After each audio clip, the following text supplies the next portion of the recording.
My entire family is forcing me to marry my sister's fiancé, the crippled, illegitimate son of the Felix group. Later, Felix started his own company and became the wealthiest man around. My sister immediately regretted it. I'm your fiancé, you're supposed to marry me. In the previous life, Felix did marry her, and he died a tragic death. But now both he and I are reborn. Sitting at the vanity, I let the makeup artist work on my face. Today I was called up early to get dressed and made up. For no other reason than it being my wedding day with Felix. The door creaked open and Tiffany strutted in, her high heels clicking on the floor. She looked down her nose and mopped me. "Coco, you're finally marrying Felix. Are you happy?" I just glanced up coldly at her. "Oh, I'm very happy. As long as you won't regret it later." Hearing this, Tiffany laughed heartily, clutching her stomach. "Regret? Coco, are you dreaming? Why would I regret getting rid of that cripple? Without that burden, my life can only get better." A month ago, Felix was still Tiffany's fiancé. The Portman family and the Howard family had arranged marriages since childhood, with the eldest son and daughter destined to wed. But a year ago, the Howard family acknowledged an illegitimate son, who had been suffering outside for many years, skinny and with a lame leg. Yet he was still the eldest son. For the sake of our family honor, Tiffany had to marry him. Upon hearing this, Tiffany cried and threw tantrums for days, making my parents, who adored her, very troubled. They couldn't bear to see her step into such a miserable marriage. Thus, they turned their attention to me, bringing me back from the countryside to marry Felix in her stead. In the previous life, Felix married Tiffany, but just as his career was booming, he was backstabbed by his delicate wife. She leaked confidential information to his half-brother, leading to his downfall and tragic death. But in this life, for some reason, Tiffany persuaded the Howard family to let me marry Felix instead. I smirked at Tiffany, raising my eyebrows. "Don't be happy too soon, sis. The end isn't set in stone yet." After saying that, I turned and left the dressing room. The ending wasn't set because I had been reborn. As the Howard family's servants pushed Felix in his wheelchair into the hall, the guests sighed. I glanced at the man through the crowd. His face was paler and thinner than a year ago, but still frail-looking. Only I knew this man would later become the most powerful figure in City A. At the wedding in the previous life, Tiffany cried incessantly. But this time I calmly completed my vows. Felix and I, amidst the crowd's curious and mocking gazes, finished this somewhat mismatched wedding. I became Mrs. Felix. After marriage, Felix obviously couldn't continue living in the Howard family mansion. We moved into our new house together. Back home, Felix slowly stood up from his wheelchair, limping towards me. I stepped forward to help him but was pushed away. Cold indifference filled his eyes. "I don't need your pity." I froze for a moment, then understood. Felix had suffered hardship from a young age, and even after returning to the Howard family, he endured endless mockery from his brother Henry and Mrs. Howard.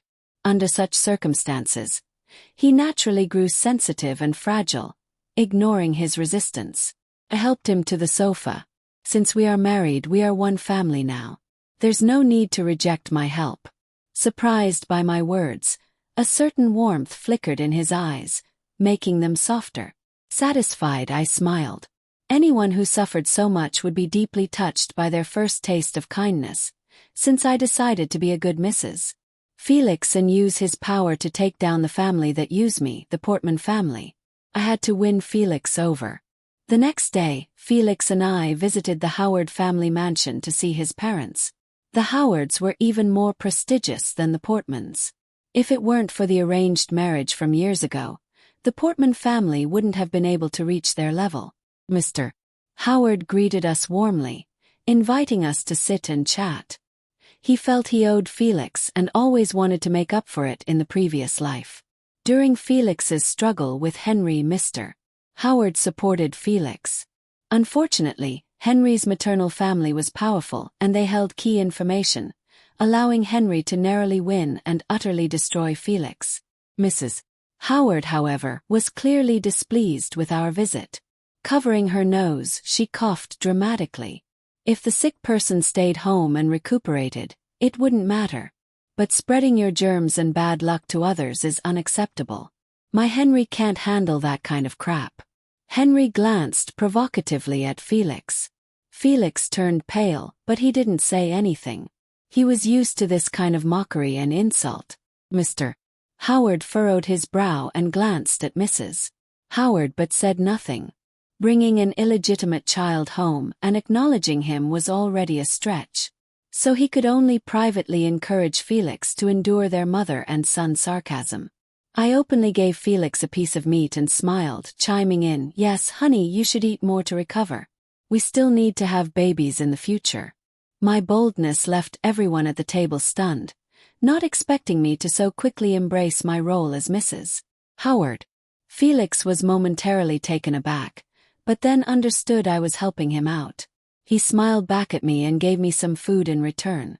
Mrs. Howard couldn't stand our lovey-dovey show any longer. Putting down her chopsticks and declaring that she felt unwell and needed Henry to help her back to her room, the family dinner ended on a sour note. Sitting back in the car, Felix gently held my hand and hesitantly asked Coco, "Don't you feel wronged? Marrying someone like me, a cripple?" I squeezed his hand tightly and affirmed, "How could I? It's just a physical flaw, while some people with huge inner deficiencies can still enjoy wealth and luxury. Why shouldn't you deserve the same?"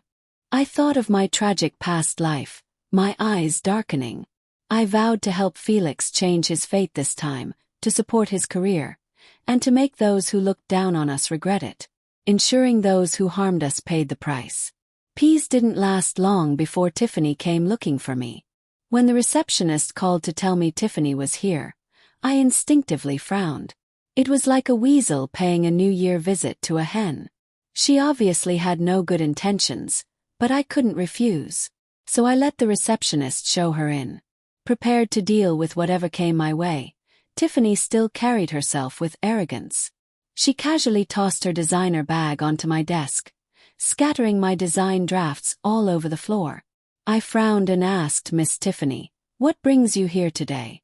I had been reborn a year ago, just when Felix returned to the Howard family, and the Portman family brought me back from the countryside to cover for Tiffany. In my previous life, I obediently stayed home, neither competing for inheritance nor the company, just wanting to live peacefully. But Tiffany still wouldn't let me be. She hated that I could fall in love freely while she was stuck in an arranged marriage to a cripple. She resented that I could inherit all of Grandma's savings and live comfortably. So she schemed to ruin my reputation, leaving me despised and humiliated until I tragically took my own life just to see me as miserable as she was. Given my rebirth, I wouldn't repeat the same mistakes and wait at home for others to harm me. So I opened a studio to set more plans in motion for myself. "Coco, you know Felix isn't in great health. A cripple and an illegitimate son. You should know who will hold power in the Howard family eventually, right?" Tiffany, surprisingly cordial, spoke to me gently. I furrowed my brow tighter and asked directly, "What do you mean, Tiffany? My work is plenty. My time is valuable. If you can't get to the point, please leave." Though I had my suspicions, she dropped the pretense, revealing, "Henry wants to work with you.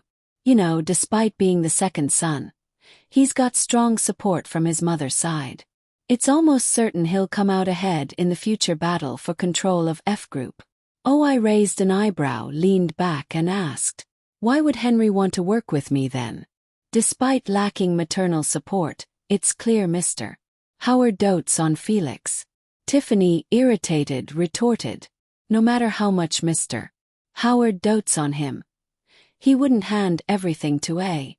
And look at him, all skin and bones. He won't live long anyway. I'm pitying you, thinking of you as my sister, not wanting you to end up a lonely widow. Giving you this opportunity." Like anyone would believe, Tiffany actually cared about me. "So what do you want?" finally asked. Relieved, Tiffany regained her smug demeanor. "You don't have to do much. Just keep an eye on Felix and report any company secrets. When necessary, help Henry tamper with or steal documents." I couldn't help but laugh. Do you realize what you're suggesting is illegal? And you're brazenly saying it here. Tiffany froze, realizing she was tricked. Before she could speak, I interrupted, forget it. Felix and I have a loving marriage. There's no chance for you to exploit. I'll also inform Felix about your plans. Thanks for the warning. Enraged, Tiffany shouted, her face turning red. Coco, don't be disrespectful. You'll regret this. We'll see who regrets it. I looked her straight in the eyes, unafraid. Assistant, call security to escort Miss Tiffany out. I coldly ordered through the intercom. Fuming, Tiffany stomped out of my office. Watching her walk away, my muscles relaxed. Memories of the past life torments she inflicted on me still fresh. Even now, seeing her made my body tense up. In my past life, I willingly joined forces with Henry. But in this life, even though I didn't marry Felix, Tiffany still came to try and persuade me to be their informant. It's understandable though, growing up, everyone told Tiffany that her future husband would be Henry, the young master of the Howard family. She's had a crush on him since she was young, and despite his constant affairs, she's deeply in love with him. In my previous life, she risked jail time to help Henry seize the family assets. But I'm not like Tiffany. I'm not so easily manipulated. The most important thing is, Henry has often helped Tiffany commit her wrongdoings. They are all on the same boat and they are my enemies, the people I seek revenge on. When I got home, I hesitated for a moment, but decided to tell Felix. Tiffany came to the office today. Felix seemed surprised that I would tell him this. She said Henry wants to collaborate with me, but I refused him. I told Felix everything honestly, but you still need to be careful of the people around you, especially those who have access to confidential files in the company. In my past life, Tiffany could steal confidential documents from the company so easily because there had to be accomplices inside the company. After hearing what I said, Felix's face turned serious. He seemed surprised that I refused Henry and asked, "Why did you refuse him?" His offer must have been very tempting. I was stunned that he would ask this question. I thought for a moment, anger welling up inside me. Because I love you, I'm your wife. Since we're in this together, I won't abandon you. Why don't you trust me, or do you not believe someone can love you unconditionally? I looked at Felix's pale, sickly face and felt a sudden sadness. This insecure man finally opened his heart to his wife in our past life, only to be betrayed by the one he loved most. Felix stared at me for a very long time, his lips trembling, then suddenly pulled me into a tight hug, as if trying to merge us into one. "Coco, please don't betray me. You're all I have left." During the new year, Felix and I had to go back to the Howard family mansion for dinner. I squeezed Felix's hand to comfort him. He looked up and gave me a small smile. Over the past few months, our relationship had slowly warmed up. And he finally began to open up to me. Mrs. Howard and Henry still treated us with disdain, just like they did 6 months ago. Henry's eyes showed even more hostility, likely, because he hadn't expected me to refuse his offer. But he hadn't given up. When I came out of the restroom, a shadow grabbed me forcefully and dragged me back inside. I struggled in the darkness, dim light from outside revealing it was Henry, in the darkness, with a man's heavy breathing and my restrained body. I couldn't help but recall the cold night in my past life, when I was framed by Tiffany and raped by a criminal. Luckily it was winter and I was dressed warmly. Henry pinned me against the sink, holding me tight, breathing into my ear. "Coco, I'll give you another chance. Join me, it's much better than staying with that cripple." His voice was close, and he cruelly touched my ear, making me shiver. "No, I won't." I mustered all my strength to refuse, tears welling up uncontrollably. "Oh, why? Don't tell me you've really fallen for that cripple. Can he satisfy you? If you come with me, I won't treat you badly. And now you have no other choice." He started trying to remove my clothes and I couldn't help but scream, but Henry covered my mouth tightly. My strength was fading, and just when I was about to lose hope, the bathroom door was forcefully opened. I saw Felix stumble in. Seeing someone enter, Henry relaxed his grip. I pushed him away and ran into Felix's arms, finally breaking into tears from the fear and grievance. Felix hugged me tightly, gently patting my back to comfort me. Henry raised his eyebrows at the scene, loosened his tie, and then behind Felix came the frantic footsteps of Mr. and Mrs. Howard. But Henry didn't panic. He casually waited for them to enter and see the scene. Mr. Howard was so furious that his cane almost wobbled out of his hand. He pointed at Henry and was about to speak, but Henry was faster. "Dad, she seduced me. She waited for me outside the restroom, and when she saw me, she jumped on me and pulled me inside. She said she preferred me, that my brother couldn't satisfy her, and that he wasn't as good as me." He deliberately dragged out his words. Provocatively looking at Felix, I looked up at Felix, whose already pale face turned even whiter. I desperately wanted to explain to him. "I didn't. It wasn't me, I know. Believe you." Felix pressed my head back into his chest, protecting me tightly. The truth was obvious to everyone, but no one could say it out loud. That's the reality of a powerful family. Mr. Howard slammed his cane on the wooden floor, the sound echoing through the silent Howard mansion. You, Mr. Howard was so angry he could barely speak. Although his health had been declining over the years, he hadn't expected his own son to commit such utterly disgraceful and unethical actions right under his nose. Mrs. Howard cut him off, saying Henry has always been well behaved since he was a child, with so many wealthy young women chasing after him. How could he possibly be interested in a married woman? It must be this vixen seducing Henry. She pointed at me. "Yes, Mom, you know me well." Henry followed her lead, looking pitiful as he reached for her hand. "My boy, you've been wronged." Mrs. Howard patted Henry's hand, acting as if she was about to cry. Seeing this, Felix's eyes darkened even more. "Besides, I can't be sure that if we continue to stay under the same roof, my sister-in-law won't do something outrageous to me," he said, glaring at Felix with a challenging look in his eyes. And a vixen who seduces her brother-in-law. How can you still show your faces in the Howard family? You've inherited every bit of that disgraceful mother of yours. Mrs. Howard picked up the taunt, shouting loudly. "Enough, Mr. Howard banged his cane, his body shaking as if he was about to faint from anger. Felix let go of me and turned to support Mr. Howard. When he turned back, his gaze was icy as he regarded Henry and his mother. "I will leave the Howard family and start my own business. I won't fight you for the F group," Felix said coldly, leaving everyone stunned. Henry and his mother never expected Felix to leave the Howard family so willingly. I was also frozen in place. In my past life, Felix left the Howard family and started his own business. But it was 3 years later. What had happened to change everyone's actions so swiftly? Could my rebirth have triggered a butterfly effect?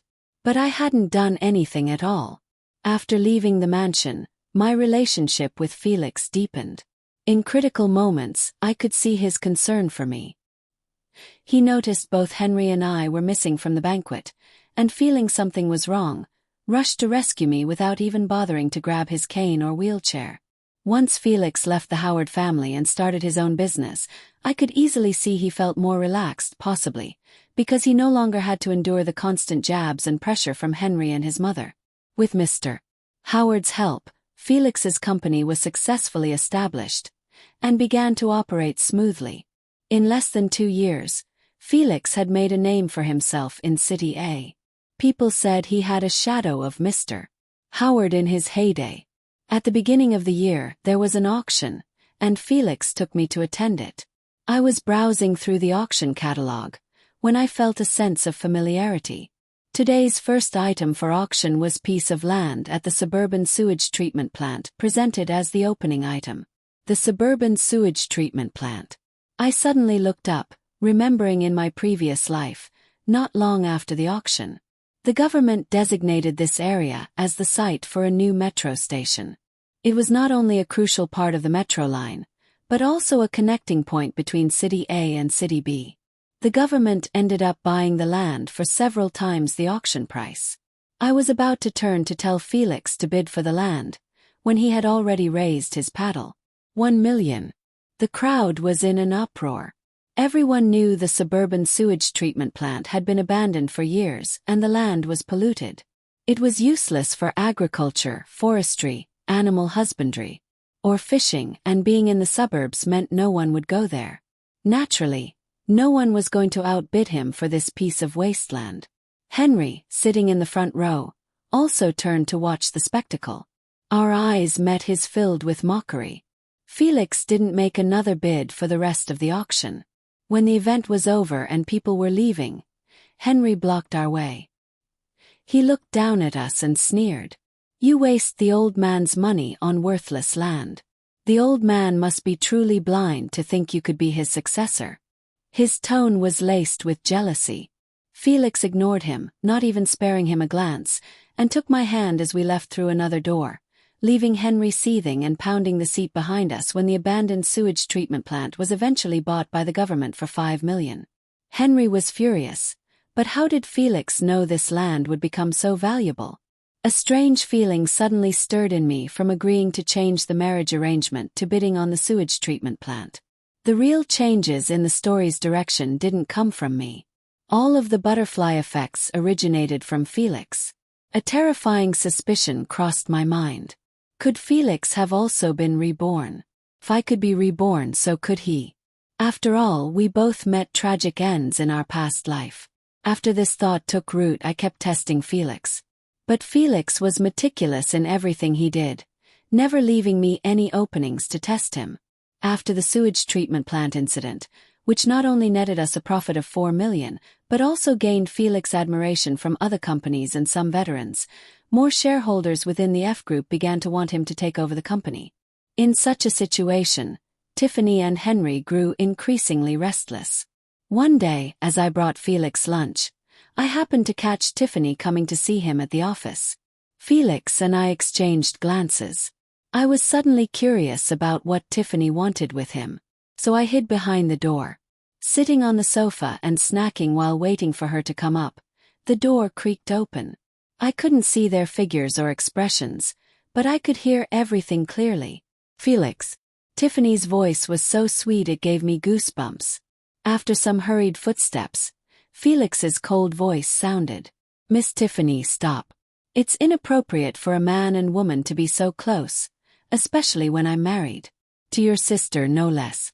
Such intimate behavior is improper." "Felix, you know it should have been me marrying you," Tiffany hurriedly said. "We missed our chance 3 years ago, but if I'm willing now, do you still want me?" As she spoke, she tried to lean against Felix, forcing him to take a few steps back. It was honestly unexpected, yet somehow logical, that Tiffany would extend an olive branch to Felix. In this lifetime, Tiffany didn't marry Felix, but Henry also didn't want to marry her.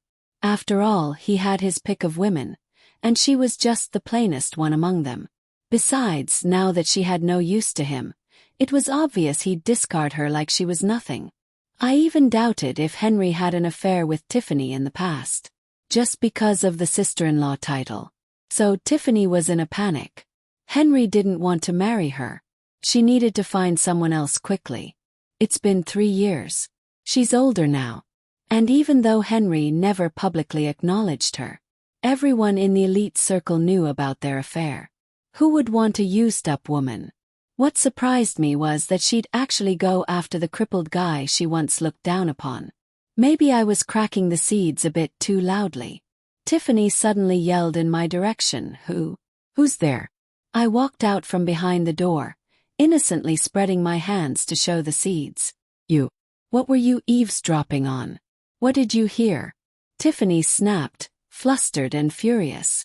"Oh, I was just sitting there listening," I said, nonchalantly seating myself in Felix's office chair, looking every bit the queen.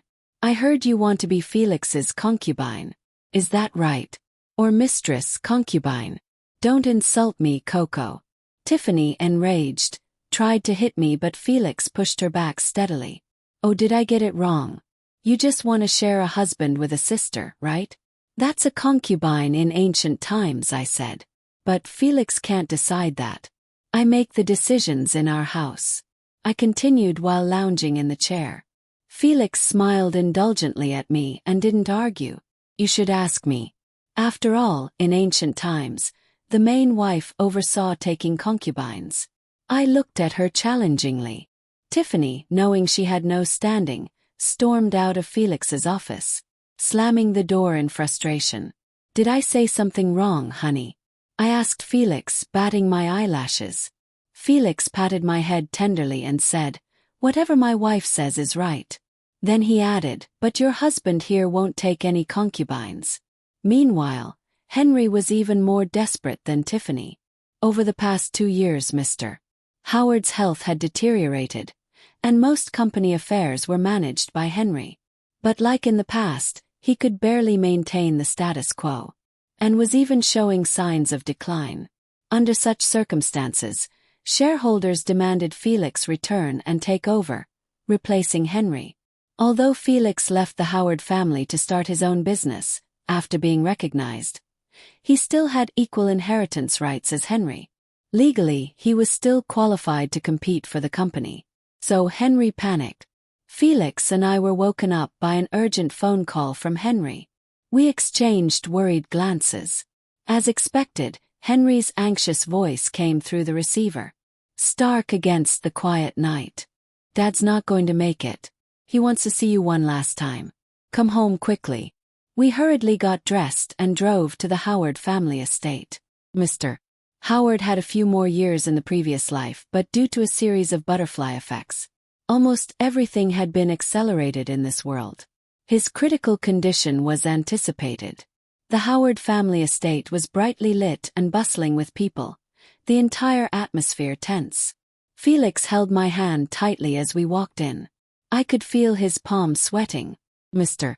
Howard wasn't a good father or husband, but we saw his guilt and efforts to make amends towards Felix over the years. Despite any resentment Felix might have felt, facing his father's end brought complicated feelings. We were stopped at the door and waited for a long time before Henry came out. He let Felix in but blocked me. This is a family matter, Miss Tiffany. You shouldn't hear Mr. Howard's final words. I pressed my lips together, saying nothing, and anxiously waited outside. As time passed without movement, Felix still didn't come out. I grew worried, fearing something had happened to him, but couldn't rush in to check. Worried about your husband, sis?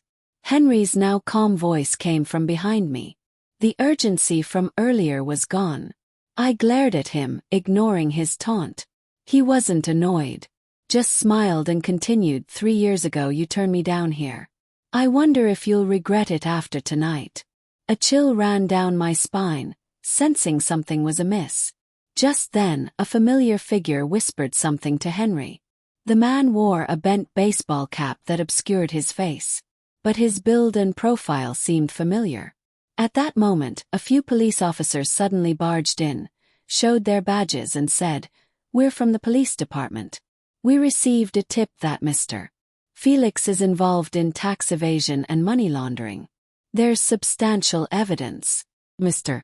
Felix needs to come with us for investigation." I was stunned, instinctively looking at Henry. He shrugged. But the triumph was clear in his eyes. "Officer, someone's framing him, his law-abiding. He'd never do such things." I pleaded, but it was in vain. No one listened to my desperate explanation. I was extremely anxious, but I could only watch helplessly as the police broke in and took Felix away. Mr. Howard was also shocked by this scene. His breathing became more rapid, and he passed away completely in the middle of the night. This farcical night finally came to an end at dawn. Everyone left Howard family, and the news of Felix being arrested quickly spread throughout a city. Many opportunists quickly turned to Henry, and Felix's company's stock prices plummeted. It was only then that I suddenly remembered who that familiar figure belonged to. Diana, a core member of Felix's team, had been with him since the company was founded. I had seen him at the company a few times, and he always warmly called me sister-in-law. I never doubted him, but he was at Howard family last night. I could almost immediately confirm he was Henry's man. The evidence provided by the police was also from him. I staggered back home, feeling lost, and suddenly noticed something unusual at the entrance. Felix and I both have OCD. And the house is always meticulously organized in our fixed order. But today, the placement of the slippers at the entrance had changed. This wasn't like that. When we left last night, sensing something, I rushed to Felix's study. All the confidential documents related to his work were gone. There's no way this was just a simple burglary. Especially at such a specific time last night. I quickly called the police and also asked the property management to check last night's surveillance footage. The investigation result came out quickly. Tiffany was caught in the interrogation room. I harshly questioned Tiffany on how she dared to use such a low-level theft method. She was bound to be caught in no time. So what? Tiffany's face was full of indifference. I just need to serve a few years in prison. When I get out, he promised he'd marry me. Course. I knew who she was talking about. Henry. I thought Tiffany had gone mad. She would do anything to help Henry complete his plan for a sliver of hope. But she was right. Such a low-level and simple operation could indeed deal us irreparable damage. Henry got hold of Felix's company's secrets, once again. But just when I was almost in despair, Felix was released, acquitted, and at the same time, news came out that Henry was arrested and imprisoned. He had colluded with Diana and Tiffany to steal others' company secrets. And was also suspected of forging evidence to frame others. These charges were enough to keep him behind bars for several years. When I arrived outside the police station, it was already dark. Felix was standing alone under the streetlight, still wearing the coat he hurriedly put on that night a few days ago. His figure looked especially desolate. My eyes reddened almost immediately, and I ran into his arms. Felix held me tightly. Don't worry. Do you know who your husband is? How could I be so easily taken down? He gently reassured me. He told me he had long known that Diana was Henry's man, so he purposely kept him close. If you eliminate one Diana, there will be a second James, John. It's better to keep him under my watch this way. I can control his every move. I choked up and blamed him. Next time, don't keep it from me. I worried about you for so long. He hugged me tighter. I was surprised to find that he was standing firmly, holding me without any of his usual signs of instability. Under my interrogation, he finally confessed. I wanted to keep a low profile before to avoid Henry's traps. Oh, so no need to keep low now? Asked, slightly aggrieved. No need. Henry's not coming out. In my astonished gaze, Felix pressed my head into his chest. The late autumn wind was chilly, but his embrace was warm. He killed the old man. I was momentarily stunned, then snuggled deeper into his chest. I no longer cared if he had been reborn. Regardless, from now on, he and I were going to embrace a truly exciting life that belonged to us. And please subscribe to my channel.